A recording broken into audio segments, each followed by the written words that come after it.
Great. Thank you everyone for coming to today's GISS lunch seminar. As you can see, this is hybrid. Um, so this is virtual only. So we're going to be having a recording that's going to be made available in about kind of a week or two. So if you have colleagues who weren't able to attend, just let them know. Today we're really happy to have Christopher Maloney come to speak today from NOAA, and Kostas is going to introduce him. Thanks, Clara. So I'm happy to introduce Chris Maloney, who is working at CIRES NOAA.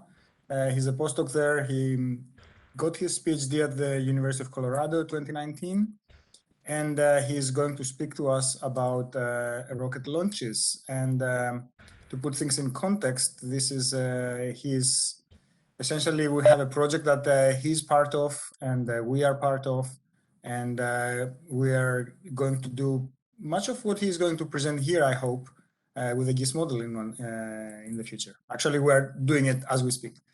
So take it on. Sorry, I forgot to mention. If anyone has a question, please just indicate in the chat. Either write the question or indicate that you have a question, and then I'll ask. Bro, thanks. Cool. Yeah, thank you for the introduction, and I really appreciate you all having me here to chat about it. So let me share my screen real quick, and then we can get going. So, and share, and presenter view. All right, does that look good to everyone? Looks good. Okay, cool. Yeah, so as Costa mentioned, my name is Christopher Maloney. I'm a research scientist at CIRES and NOAA in Boulder, Colorado. I'm here today to talk to you about a recent publication we had earlier this year that looked at the climate and ozone impacts of black carbon emissions from global rocket launches. My co-authors for the study were Dr. Robert Portman of NOAA, Dr. Martin Ross of the Aerospace Corporation, and also Dr. Karen Rosenloff of NOAA. So let's dive into this.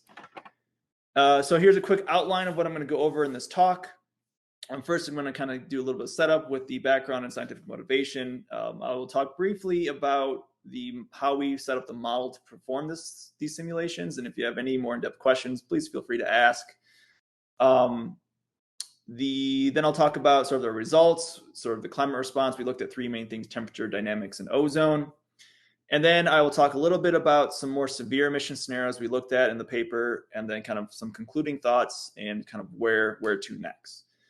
So to start, for a little bit of background, the amount of studies looking at the climate impacts of rockets are relatively few in numbers. So listed here are pretty much most of the studies since 2000 that actually looked at this topic.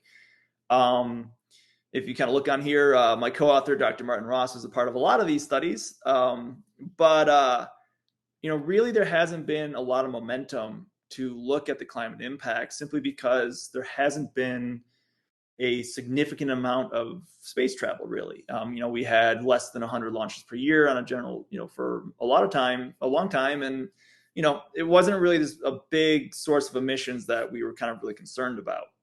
So kind of the question is, what's changed? Why all of a sudden sort of a focus in rocket launches? And if you've been sort of paying attention to the news or companies like SpaceX for the last, half decade, they've really been this ramp up and this big push to start having more, a consistent amount of, a consistent amount of launches going. And a lot of this is driven by the idea of, having a company like SpaceX sort of take over transporting materials to the space station, or the ideas of going back to the moon, and the very high in the pie idea of going to Mars. And also this big push to these low Earth orbit satellite constellations, like Starlink or those type of satellite constellations, to sort of set up these telecommunication networks around the globe. And if we kind of look at the launch rates, the history of the launch rates, if we kind of start in the lull that occurred around 2005, and this is showing sort of launch rate by nation over since 1960. But if we start in 2005, you can really see this ramp up in the. Can everyone see my cursor? Is that visible, or should I change that real quick? Sorry. Yeah, it I doesn't can't. show up. No, it's not showing. Okay. Let me see if I can do this. Nope. Sorry. Laser pointer. Okay, is that visible now? Yes. Okay. So you can really start seeing this launch up that's almost exponential in shape since 2005 to today.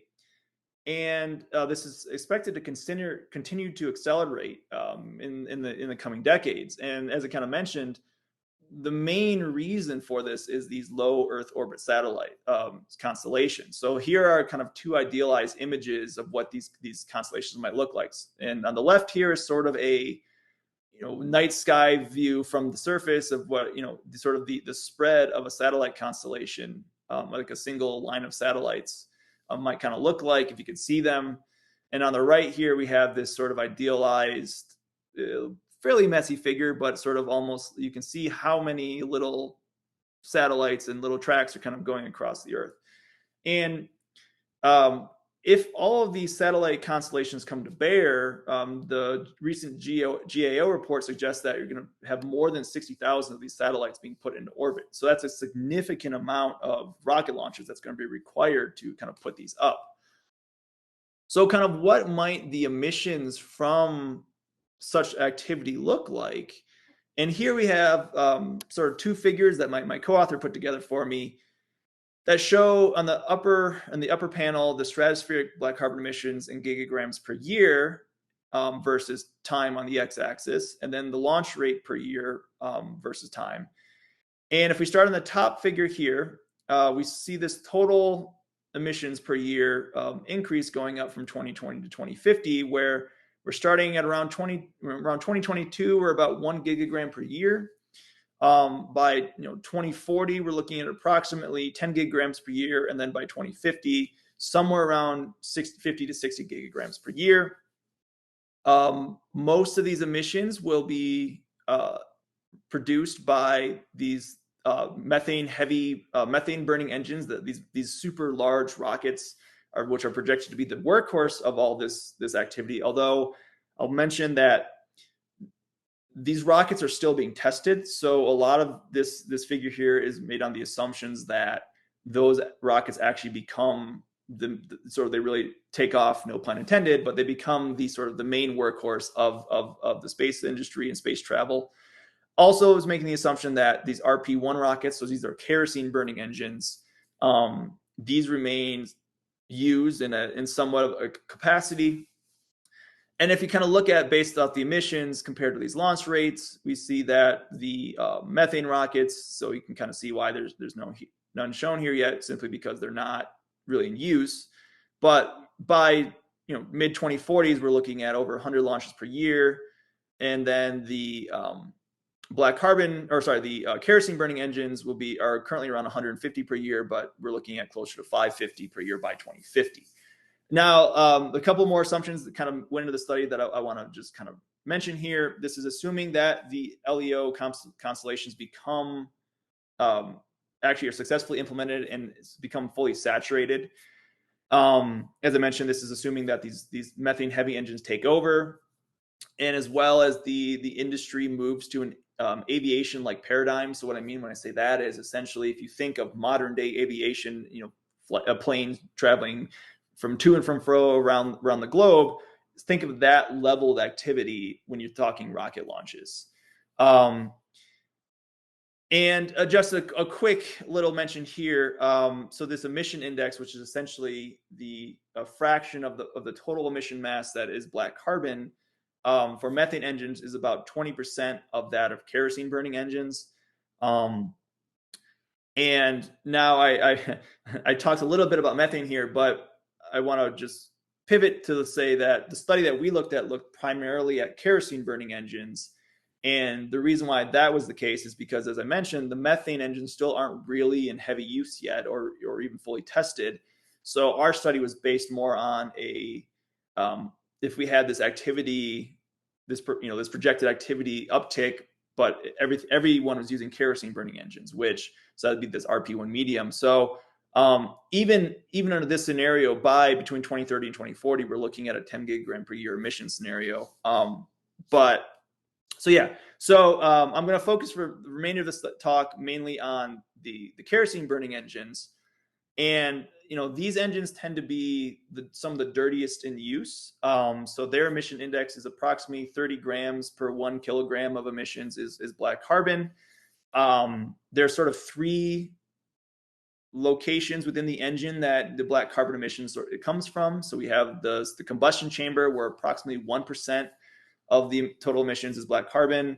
Then we have the nozzle wall film cooling process, which is about 10% of that becomes black carbon. And then the pre-burner exhaust, which is about another 10% becomes black carbon. And on the right here, we just sort of have 2 images of a rocket plume from the rocket as it's actually traveling through the atmosphere.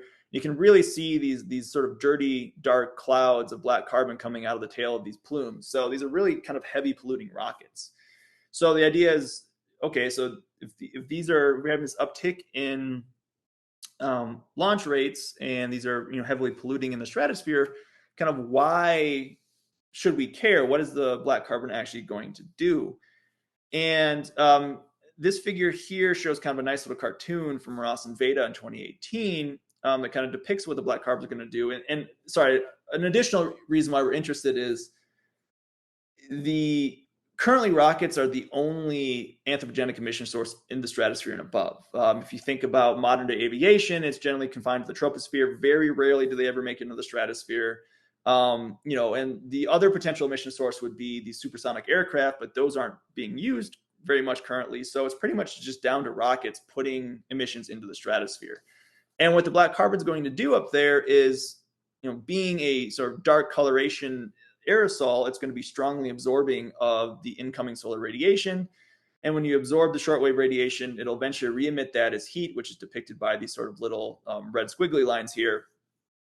Additionally, you can expect this sort of umbrella, as they've coined it in this article, is going to sort of reduce the incoming solar radiation to the surface. So you might potentially have some surface cooling.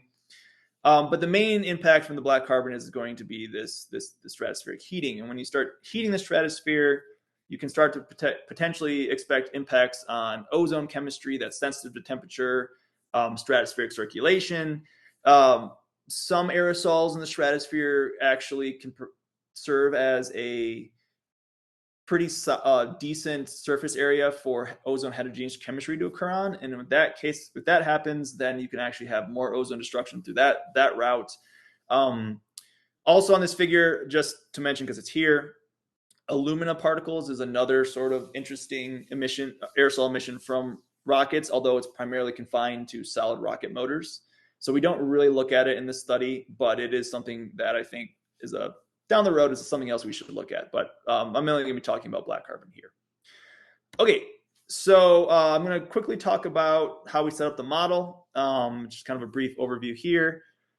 And for this study, we used the NCAR Community Earth System Model version 2. Within that, we used the Whole Atmosphere Chemistry and Climate Model, or WACCM for short. This model has 70 vertical levels extending from the surface to 140 kilometers, so well into the mesosphere.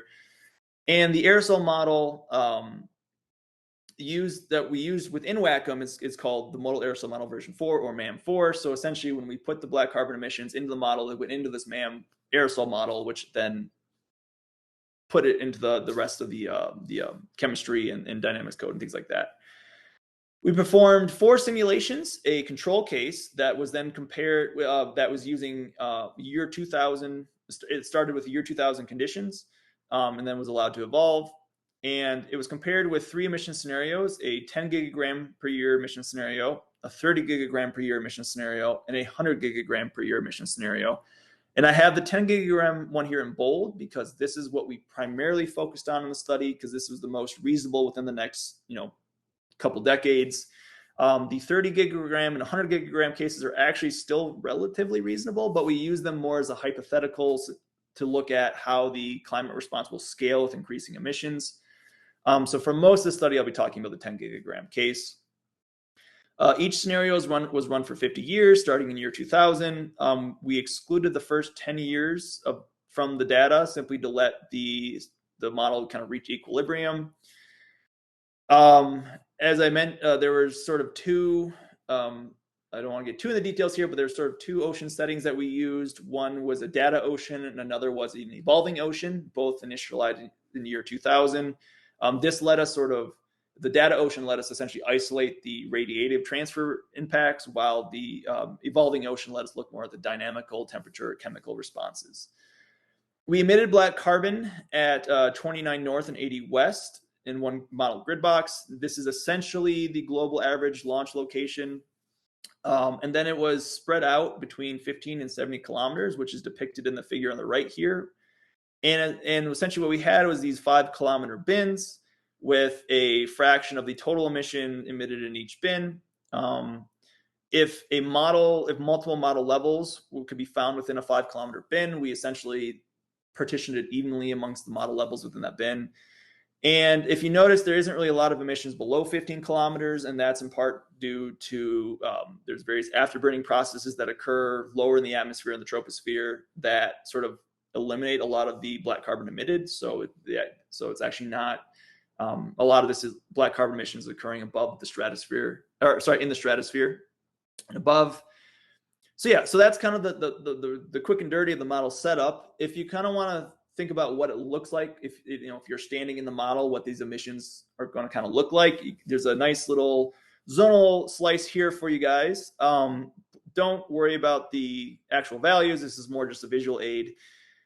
So this is essentially what our emissions profile looks like from the model perspective. You have this tropospheric emissions sources, which is already in the model like a default emission source. So this is aviation, biomass burning, wildfires, things like that. What we added is this very, very prominent vertical streak here, and this is what our rocket emissions look like to the model. So with that in mind, I'll move on to our results. And actually, if you notice, I have these kind of interesting little photos here of sort of various plumes from rockets as they transition to different parts of the atmosphere. I believe this is a stratospheric to mesospheric transition in this photo. But yeah, just fun little images that I was able to find. And yeah, so anyways, on to the results. We have the first question is how is the black carbon physically going to behave in terms of where is it going to end up and congregate within the atmosphere? And we find that it's going to pretty much be prevalent throughout the stratosphere. So in these figures here, I have annual zonal averages of the black carbon loading in parts per billion. And on the left is the control case. And you can see that most of the black carbon in the control case is confined to the troposphere, maybe a little bit into the stratosphere, but it's mostly, only in the troposphere or near the surface. In the 10 gigagram per year case now, we see that there is black carbon pretty much throughout the entire stratosphere. I should mention here that there's actually two types of black carbon in the modal aerosol model. There's a pure fresh black carbon, which the name kind of explains, it's pure black carbon that from the emission source, and that's depicted by these contour lines in the figure here. And then there's an aged black carbon aerosol, which is depicted by the colored lines in both of these figures. And the aged black carbon is essentially black carbon that's acquired a threshold of sulfate layers to then be coated in sulfate. And that's kind of how they differentiate within the model. But the main takeaway is that there is a substantial increase in black carbon burden. So about 0.4 ppb maximum in the aged black carbon and about 0.2 in the fresh black carbon in the northern hemisphere near our emission location, which I don't have a line on here, which would have been a little more helpful. But if you think, our emission source is essentially kind of right along this line. The vertical difference is just that you're going to have this fresh black carbon is going to fall in age. So that's why you kind of have that vertical discrepancy between the two types. But overall, it's kind of pretty prevalent throughout the stratosphere. We even get a fair amount into the southern hemisphere. So then the next question sort of is, all right, so what's the first order impacts? The first thing we kind of looked at was temperature. So this right here is the annual temperature anomaly. Annual average temperature anomaly is zonal average. And in this figure, and actually for a lot of the figures I'm going to show after this one, areas where there's no hatched lines, so like right here where this big red blob is, that is representing a statistically significant anomaly. And so what we find is that throughout most of the stratosphere, we see some sort of warming signal. And the annual here ranges from about 0.3 Kelvin to 1.5 Kelvin in the northern hemisphere, where, as in the previous image I showed, the most significant or the largest black carbon burden is residing. Interestingly, in this figure here, there's this little sort of warming tongue that reaches down into the troposphere. Now, when I was doing this analysis, I spent a long time trying to figure out what was causing this, because this was kind of counterintuitive to what some of the early studies were reporting. They all reported that potentially there'd be especially underneath the major area of the plume, there would be surface cooling of about 0.25 Kelvin. So this was really kind of interesting to me. And unfortunately, I still don't have a real clear answer on what's causing this. This is actually something very unique to the 10 gigagram per year case. And when I show the bigger emission scenarios later, I'll come back to this, and you'll see they actually this doesn't exist. So my only real answer to this is it's likely that the black carbon something is pulling some of the black carbon down out of the stratosphere into the troposphere, and that's where we're getting that warming signal. But the main takeaway from this slide is that in the annual, we're seeing stratospheric warming just about statistically significant stratospheric warming occurring in most locations. If we actually delve into the seasonal, Sorry, Chris. Yep. Hi. Sorry. Yeah, if you go back to the previous slide, we did have one question Sure. from Kostas, who asks, Kostas, would you like to ask your question?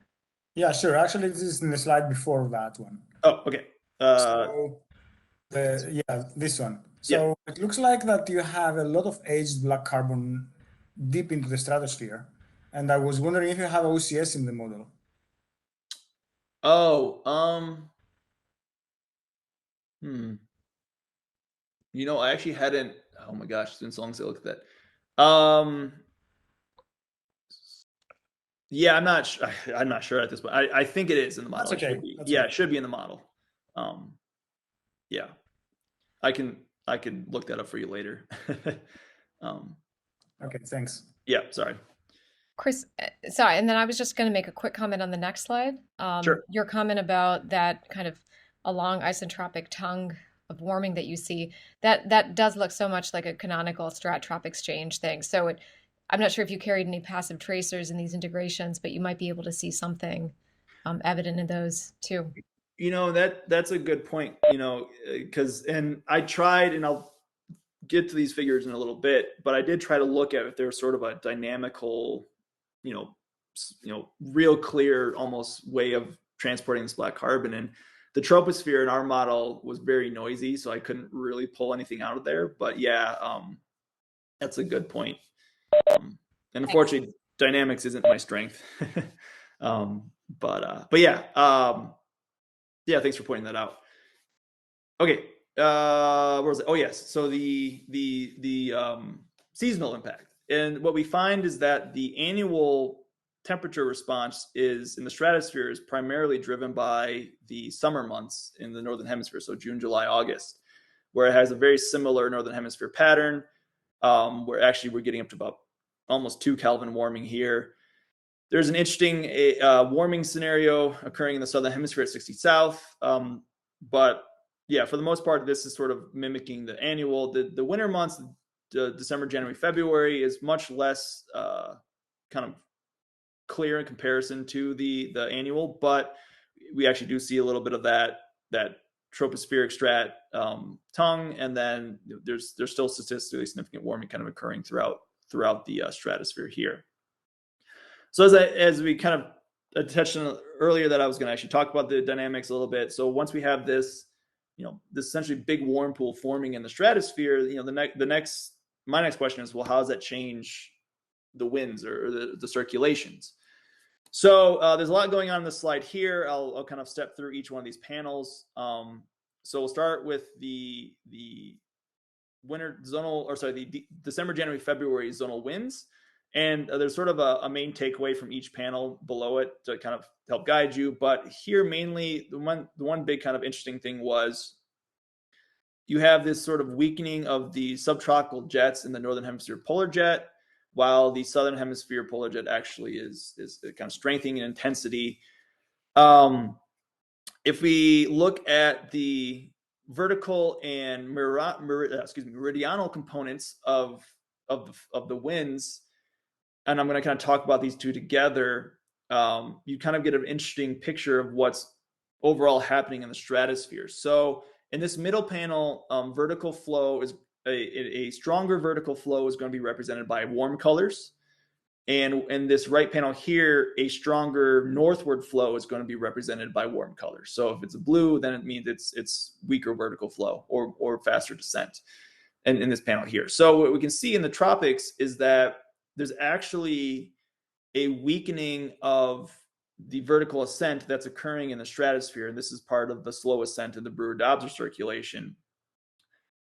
And if we then jump to the meridional flow, we actually see that there's a almost equal here, the tropics especially, but there's a weakening poleward flow coming from the tropics, and then we jump back here, we actually see these warm colors, which means that there's actually weaker descending flows. So if we kind of take all these together, we see about a 10 to 20% weakening in these winds that are essentially showing that the overturning circulation in the wintertime northern hemisphere is slows down in response to this heating caused by the black carbon aerosols. But if we take a moment to look at the other, the summertime, northern hemisphere summertime, or the wintertime of the southern hemisphere, we actually see sort of a reverse setup form. So if we go back to the zonal winds, again, we actually see the polar jet strengthening, but the northern hemisphere stratospheric easterlies also strengthen. Again, though, but the big interesting result here is that the vertical ascent in the tropics is now actually increasing by about 10%. The pole, or the tropics to the southern hemisphere pole, actually strengthens by about 10%, and then descent again strengthens by about an equal magnitude. So taking all this together, and if we kind of go back to the temperature here, it kind of makes sense because you're essentially, this big warm pool is messing with the temperature gradient of the stratosphere. So in the northern hemisphere wintertime, you have a warm pool in the stratosphere, so your temperature gradient is actually going to lessen, and you're going to have potentially weaker overturning circulation. Where in the southern hemisphere wintertime, you have this very much warmer northern hemisphere, and it's going to actually promote more flow and overturning circulation. So that was kind of an interesting result we found with the dynamics. And then the other main thing we looked at was ozone. So ozone is highly sensitive to both temperature and the transport of the stratosphere. And what we found was that in the 10 gigagram per year emission scenario, poleward of 30 north, there was a statistically significant ozone loss occurring throughout the entire year. So this image here shows latitude versus monthly average values on the x-axis. And the most significant ozone loss is occurring in the June, July, August season and it's approximately maxing out around 16 DU at the North Pole. Elsewhere throughout the globe, it's less prevalent. The statistics are a little more shaky. But interestingly, though, we did find that there is a bit of a deepening of the ozone hole occurring. That occurring in like October, and then sort of extending out farther into the southern hemisphere summertime. And if we take a different look at this, we can kind of see where vertically this ozone loss is occurring. And my apologies, this image is in Dobson units, so it's a total ozone column loss. I forgot to mention that. But if we look at the vertical zonal average, we can see vertically where the ozone is being destroyed. And we can see in this figure here that it's actually coinciding pretty closely with that black carbon burden that's occurring between 10 and 30 kilometers in the earlier figure I showed. Interestingly, though, we actually have in this vantage point, we have a statistically significant increase in ozone in the tropics between 0 and 30 south. And my main explanation kind of for this is that we have a sort of a nearly equal, and this other figure is going to kind of help show that. So this is the vertical profile ozone anomaly between 0 and 30 south.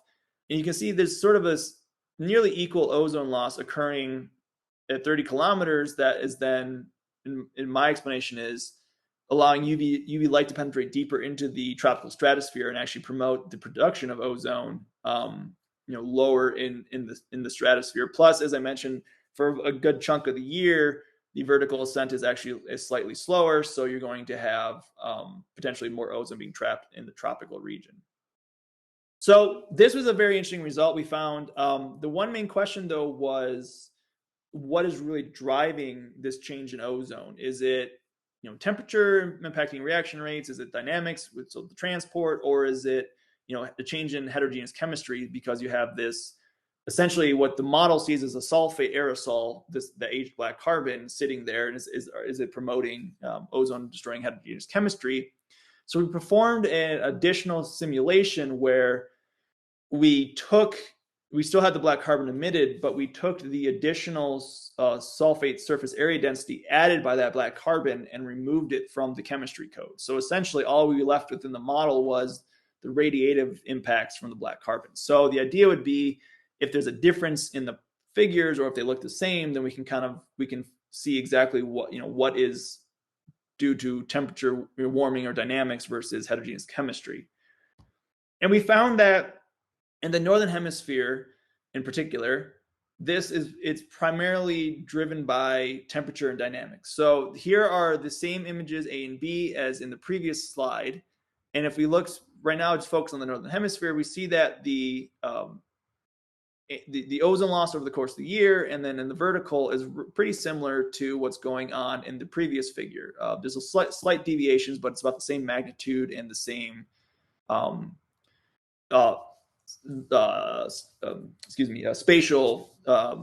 spatial shape distribution, as well as in the tropics. The only difference here, though, is the southern hemisphere, where actually now there's more statistically significant ozone loss occurring, and actually a little bit more in some of the months. And it's not exactly clear. I spent some time looking at the heterogeneous chemistry changes and things like that, and there was a signal from more ozone loss occurring due to chlorine and CLOX and BROX, but there was also some offsetting responses with the NOx chemistry. So it's not exactly clear if what's going on completely in the southern hemisphere. But my best answer is it's a combination of both temperature dynamics and heterogeneous chemistry all occurring down here, which is causing the ozone responses we see in the normal case. But the northern hemisphere is, from my eye, is mostly dynamically and temperature driven. Chris? Yeah. Do you have black carbon heterogeneous chemistry? Not supposed So the way the MAM is set up is it's going to treat it as a sulfate aerosol. So to the chemistry, I believe it views it as a sulfate, aerosol, not a black carbon aerosol. Okay, so the fresh black carbon will not participate in that. Yes, correct. The fresh black carbon is basically chemically inert, but it's radiatively active. Okay, thanks. Yes. Okay, so that was the 10 gigagram per year case. And I mentioned that I was going to talk a little bit about some more severe emission scenarios. So if we recall, we looked at a 30 gigagram per year and 100 gigagram per year emission scenario. So just to kind of refresh you, here is that 10 gigagram per year temperature anomaly plot again, where we had the maximum about 1.5 Kelvin warming. If we go to the 30 gigagram per year emission scenario, we see that now most of the stratosphere is experiencing statistically significant warming. The maximum warming occurring in the North Pole is approximately 2.5 to 3 Kelvin, where most of it though is kind of 1 Kelvin or above. As I mentioned, that the tropospheric warming signal is now no longer statistically significant. And as we move to the 100 gigagram per year case, we see that it's more significant warming pretty much everywhere. I mean, the maximum is between 8 and 10 Kelvin. Now at the surface, we are starting to see that 0.25 to 0.5 Kelvin cooling, which what we, I kind of expected to see based on some previous results. But yeah, so with the more severe emission scenarios, we're essentially seeing a stronger warming signal in the tropics, or sorry, in the stratosphere, with a relatively similar actually shape in terms of between the tropics and the northern hemisphere. Going to ozone now. So again, here's the 10 gigagram per year emission scenario. If we move to the 30 gigagram case, now pretty much everywhere outside of between 30 north and 30 south has a statistically significant response. The northern hemisphere now has a maximum closer to 20 DU, 20, 25 DU. While the southern hemisphere is now experiencing statistically significant ozone loss of about 10 to 20 DU throughout the year. Actually, that tropical one I talked about earlier actually kind of is starting to come through. But yeah, and then when we go to the 100 gigagram per year case, it's even more ozone loss. I mean, we're talking a maximum of 50 to 60 DU. So we're talking almost tens of percents in some locations of ozone loss, with more ozone being produced in the tropics. And again, just the ozone hole is kind of responding, be deepening in all three of these scenarios. And lastly, we looked at sort of what the radiative flux and how it's going to scale with emissions. So let me kind of step you through this figure because there's a lot of panels here. So each of these little triangles represent one of our emission scenarios. So the leftmost triangle is the 10 gigagram per year case. The middle triangle is going to be the 30 gigagram, and the right triangle is going to be the 100 gigagram in each of these panels. The top row is showing the clear sky net flux, or the clear sky flux.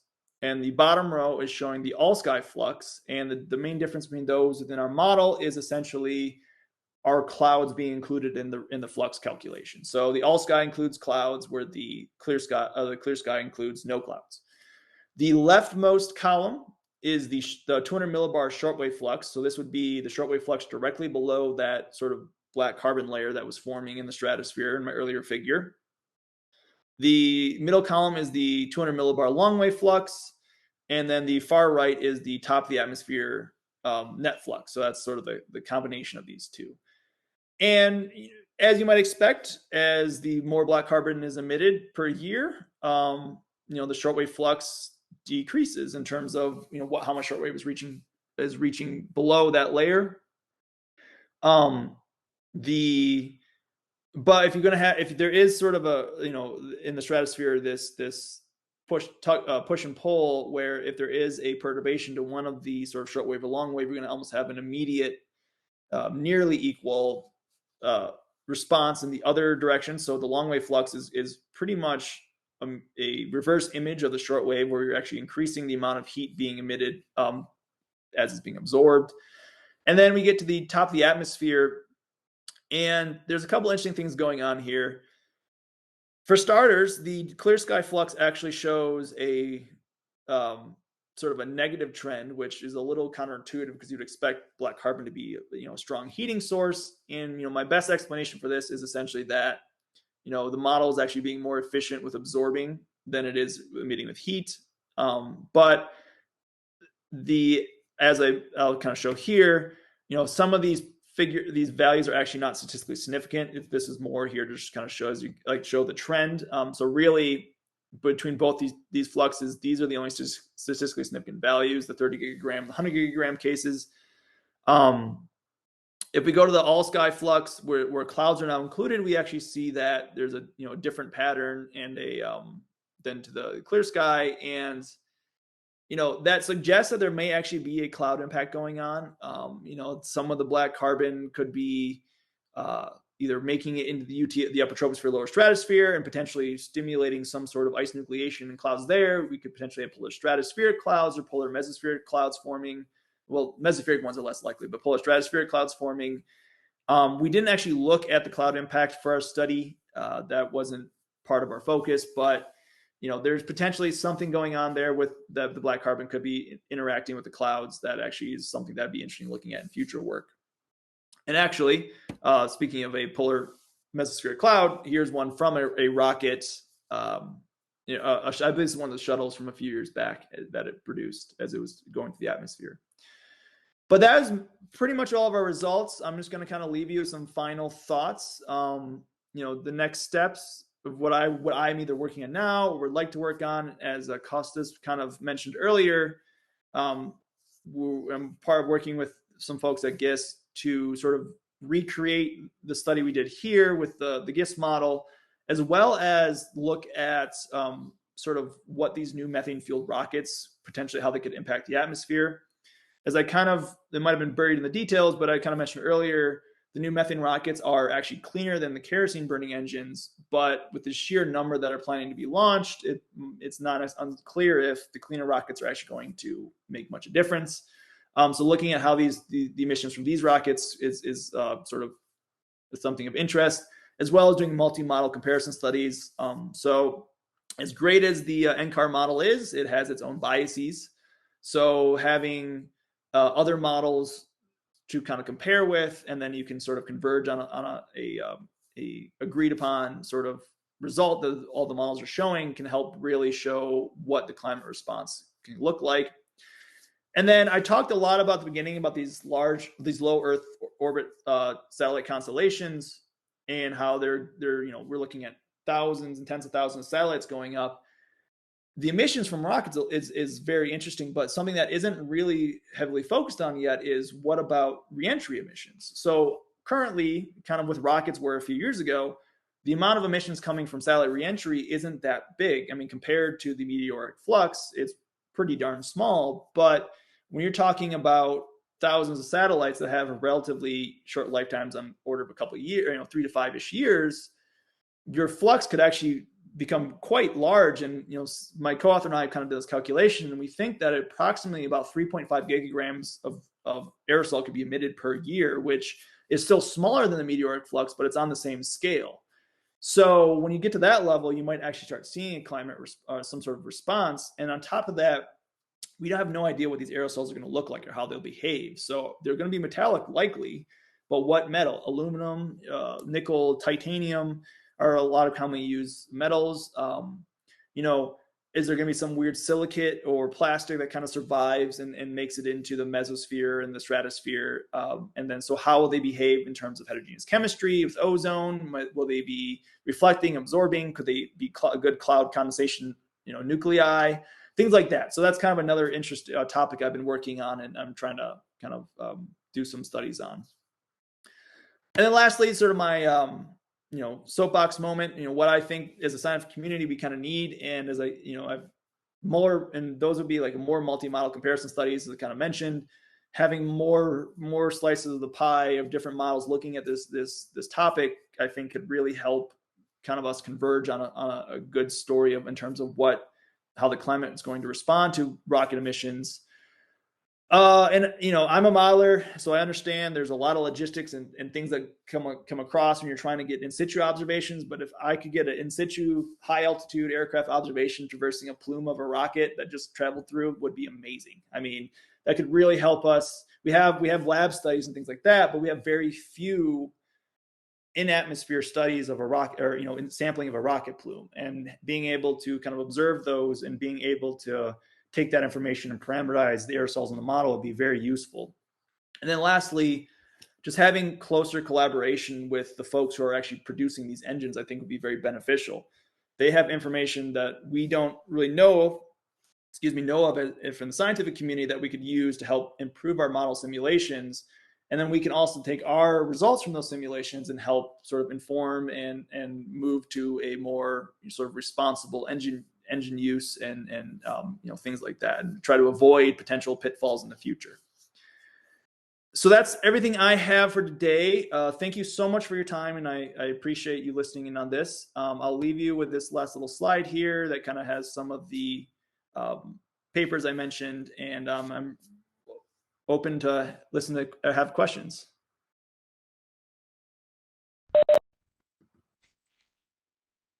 Great. Thanks, Chris, so much. That was really great.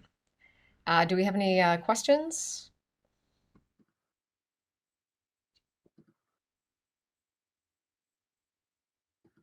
We have applause. Thank you. I guess as we wait for, okay, actually, yeah, so there's a question from Ron Miller. Ron is asking implications for geoengineering. Yeah, I'm a little sensitive to that because I had some coaching that came with when I published the study because I had to do a couple of media interviews and they're like, "Don't talk about geoengineering ever." I'm like, "Okay," but it's definitely interesting. We didn't look at it in a geoengineering capacity. Obviously, if you have a tropospheric cooling occurring from some of these larger emission scenarios, you could kind of look at that as a potential way to cool the surface. You know, I don't know, at least judging from this study, I don't know if it's worth what happens to the stratosphere, but yeah, like, it's definitely interesting in terms of like, could you get some sort of like geoengineering from this activity? I don't know. Yeah.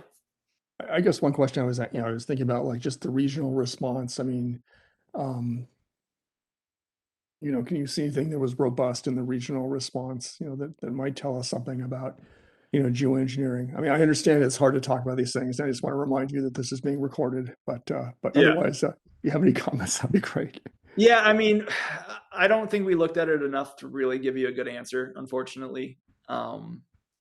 Like you saw in the the 100 gigagram per year case, the cooling did occur directly below the area where the emissions were occurring. And so if one thing we didn't look at in the study was what if we had a southern hemisphere emission profile instead of a northern hemisphere profile? What would it look different?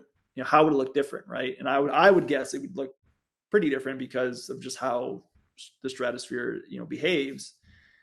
And now, so could you have like a tropospheric cooling in the southern hemisphere if that's where your primary launch location is? So it seems like in terms of something like near the surface, the strongest response is occurring directly below where the most significant black carbon emissions are occurring.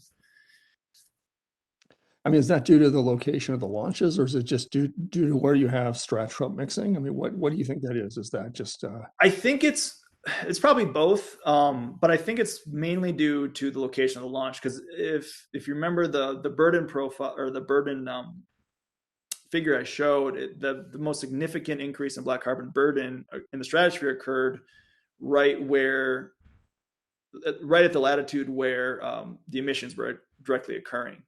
So, and that's also then that's where the surface cooling happens. So I think you're intercepting essentially the most solar radiation at that location. So I think it's probably most likely correlated with where you're emitting the aerosol. okay? Thanks. Yep. And I think that if you want to look at with the glasses of geoengineering, probably alumina is more relevant rather than black carbon, right?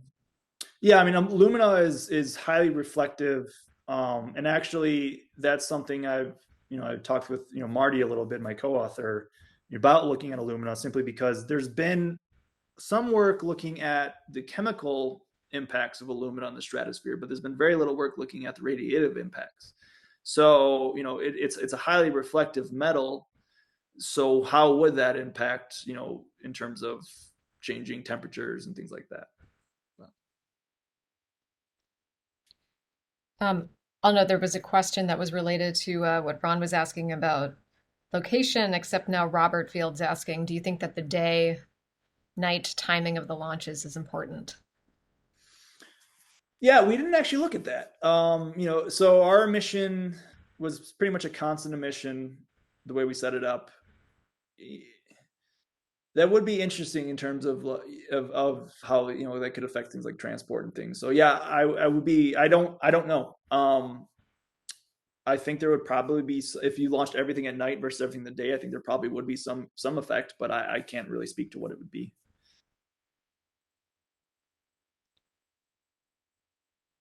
So I had just a question about the model. So this version of Wacom does have an interactive QBO. I don't think so. No. Yeah, because I was Yeah. looking, there was that slide that you showed the zonal wind anomalies and then the upwelling, the W star Mhm. response. And it was noticeable that you didn't see any of that kind of dipole structure in the tropics. So I guess I'm wondering, had you had a QBO in the model, would that have informed your experimental design in such a way so as to either avoid it or not? Because one could imagine that you know you get a lot of quasi-isentropic mixing out of the tropics associated with that. So, but it didn't seem to me in the figures that you showed that I could see a Yeah. clear kind of QBO. Yeah, we didn't turn it on. Okay. The model. I mean, in terms of would we have done anything different if we had a QBO? I don't think we would have, simply because I think it's it's interesting to see what it looks like without a QBO, and then what it might look like with a QBO, and see how things might behave differently. It would actually be kind of an interesting, see if that would how much that would change things. Would be kind of an interesting study. Yeah, yeah. I mean, it's one kind of it's going one step more, but the QBO does have a pretty pronounced impact, especially in this region, on transport to high latitudes, as opposed to everything kind of getting sucked up into the deep branch of the BDC. So one could imagine that there may be some additional impacts you're seeing in terms of transport to high latitudes via the QBO, but who knows? So maybe it's just a second order impact. But. Well, no, I'm curious because I mean, I'll be honest, I'm not as up on the QBO as I probably should be, since we were doing a lot of stratospheric emissions. But so would you think then that if there was one in the model, would it accelerate things or sort of mute the response, or do you think it would make it stronger? Like, it's out of curiosity. Yeah, it's hard to map, what one would have to, it's hard to map exactly because it depends exactly where your perturbation is concentrated where? It'd be about 29 north. Yeah. Yeah, it's hard to say in terms of, people have typically approached this just by looking at the kind of the QBO impact on, let's say, kind of an age of error tracer or something like that, which I know with Wacom you have the whole kind of idealized tracer package. So you could get the sense of how because the QBO is associated with it induces kind of a meridional circulation. Sure. So that's like the advective part, but then there's also mixing associated with the QBO. So one would imagine to be very sensitive to where your kind of aerosol is relative to that shear in the QBO. So it's a little bit hard to anticipate. But there's a nice study from Olga Tweedy, she was in Paul Newman's group at the Atmospheric Chemistry Dynamics Lab, where she did look at QBO imprint on ozone and other trace gases using, I think it's MLS. So it may be useful to kind of just look at the associated transport with that to see if that has any kind of impact, especially because you are quantifying like impacts on upwelling and the zonal winds and things like that. Yeah. Yeah, no, that's a really good point. Thank you. And appreciate it.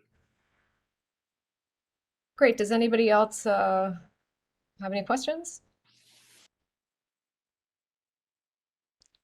Robert?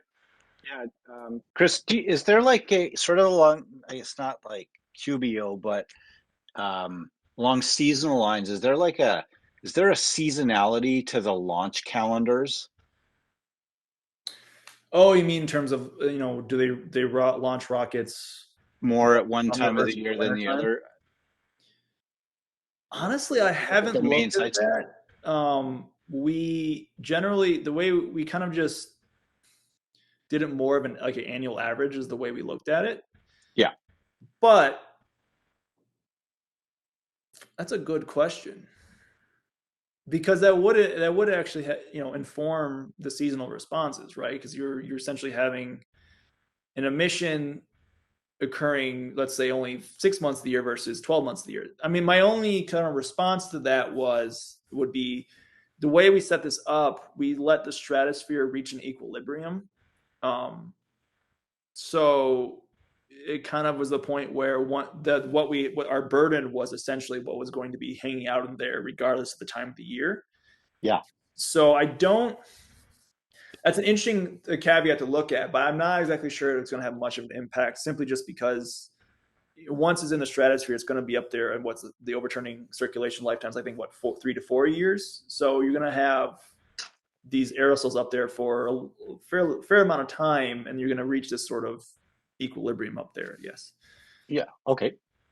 I think in the troposphere, it might be more impactful if we were sort of looking at that level of the atmosphere. But I think the stratosphere is going to be kind of a little more less sensitive to that.